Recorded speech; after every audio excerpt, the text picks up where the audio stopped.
Dan pemirsa, meningkatnya tensi geopolitik global dari perang antara Iran dan Israel tentu saja berdampak pada stabilitas ekonomi nasional.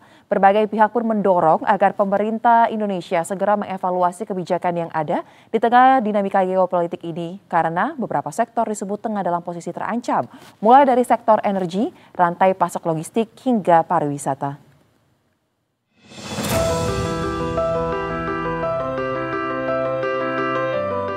Menyoroti potensi dampak dari eskalasi konflik di Timur Tengah antara Iran dan Israel terhadap perekonomian nasional, Ketua Komisi 11 DPR RI Muhammad Misbakun menilai yang perlu diwaspadai bukan hanya terkait dengan lonjakan harga minyak semata, melainkan juga gangguan pada rantai pasok global serta sektor logistik dan pariwisata.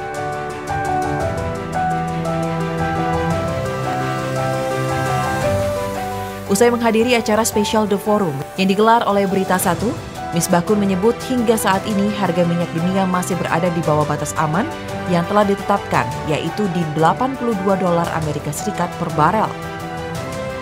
Dengan demikian, untuk sementara dari sisi fiskal, APBN Indonesia masih dalam posisi stabil. Kendati demikian, ketegangan di Timur Tengah masih berpotensi untuk mengganggu jalur logistik global yang berimbas pada keterlambatan pengiriman barang serta naiknya harga komoditas. Hal ini pun berdampak langsung kepada inflasi dan ketersediaan barang di dalam negeri. Kemudian potensi dampak terhadap sektor pariwisata nasional juga menjadi persoalan lain yang menurutnya patut untuk diantisipasi. Yang perlu kita antisipasi terhadap ketegangan situasi geopolitik di Timur Tengah antara Iran, Israel, Palestina, dan Amerika Serikat itu adalah mengenai harga minyak. Sampai saat ini harga minyak dunia masih di bawah harga patokan ICP yang dijadikan target di asumsi makro.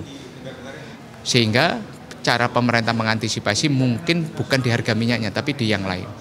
Dampak-dampak globalnya terhadap rantai pasok makanan, terhadap suplai komoditas yang lain, karena ini akan mempengaruhi jalur pelayaran, jalur penerbangan, dan sebagainya. Itu yang harus paling utama.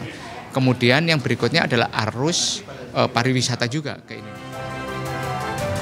Masih dalam kesempatan yang sama, pengamat energi sekaligus Komisaris Pertamina International Shipping, Satya Widyayuda, menilai ketegangan geopolitik yang memanas di kawasan Timur Tengah dapat dimaknai sebagai momentum untuk memperkuat kemandirian energi nasional dengan mempercepat transisi energi di Indonesia menuju sumber yang lebih bersih dan berbasis domestik. Ia menekankan bahwa sumber pasokan energi bisa berasal dari mana saja, tetapi akan lebih baik jika dipenuhi dari dalam negeri. Sebab hal ini sejalan dengan program transisi energi yang digagas oleh pemerintah, yaitu pengembangan bioenergi.